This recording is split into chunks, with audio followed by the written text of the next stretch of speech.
जराशी बसा, ऐस पैस निवांत बसा. तू चल र.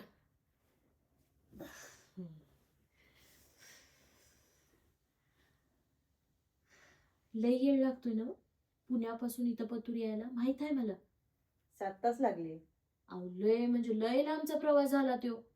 आणि एवढ्या उन्हाच्या भरात त्या लाल डब्याने यायचं म्हणजे काय साधी गोष्ट नाही. ती ओढणी नीट गुंडाळून घ्या चेहऱ्याला.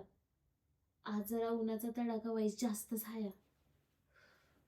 आणि तुम्ही आधीच येणार असं सांगितलं असतं तर भाऊंनी तालुक्यातच गाडी धाडली असती तुम्हासनी. सरप्राईज द्यायचं होतं मला. तुमचं नाव काय? समधी मला सुगली म्हणते ती, तसं नाव सुलभा आहे. तुम्ही बी सुगलीच म्हणा. ह्यो ह्यो आपला चंद्रकांत. ह्याला सगळी चंद्र्या म्हणतात. तसा हाय चिमणीवाणी, पण बैल बैल ह्यो असा ताणतोय. अरे देवा, अरे देवा देवा. हो पाहुणी बाई, तुम्ही हायसा ना बरं, हायसा ना. अरे जरा कौतिक करायची सोय नाही बघ.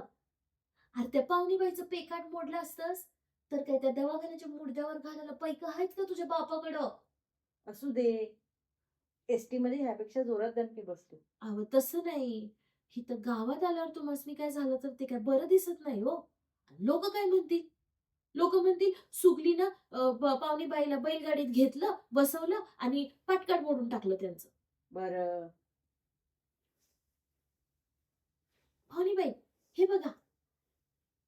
या बांधापासनं आपल्या भाऊंची जमीन जी सुरू होत्या ते फार लांब लांब लांब त्या कोसावर एक मोठं लाट असं एक आंब्याचं झाड आहे. तिथं पतूर जाऊन संपत्या बघा. भाऊ आपलं समध करते ती समधी पिकं उगवतो. पण आता हे कसं उन्हाळा असल्यामुळं की नाही असं बोडकं दिसतंय. पण हंगाम्यात हंगामात ही अशी हिरवळ असते, अशी हिरवळ असते काय बोलायचंच काम नको बघ. खालच्या अंगाला पण जमीन आहे, तिचं पण सांग की. तर खालच्या अंगाची जमीन इथं दिसते काय? जे दिसतोय तेच बोलालोय ना. खालच्या अंगाला म्हणजे? खालच्या अंगाला म्हणजे तिथं तिथं खालच्या अंगाला. म्हणजे आता आपण वरती आहोत. नाही नाही नाही, म्हणजे खालती वरती असते म्हणून खालच्या अंगाला वरच्या अंगाला असं नाही. अरे देवा, आता कसं समजवू? म्हणजे बघा, आमच्या पूर्वजांनी म्हणजे आमच्या आज्यांनी पंजांनी हे ठरवून ठेवलंय की इकडं म्हणजे वरच्या अंगाला आणि इकडं म्हणजे खालच्या अंगाला. मावशे, उगवतीचं ते वरच्या अंगाला आणि मावळतीचं खालच्या अंगाला. दोन मोठी माणसं बोलत असताना मध्ये मध्ये बोलू नये चंद्रू. मी तेच सांगणार होती. तू रस्त्याकडे लक्ष दे. हा, मी काय म्हणत होती, उगवतीचं असेल तर ते वरच्या अंगाला आणि मावळतीकडे असेल तर ते खालच्या अंगाला.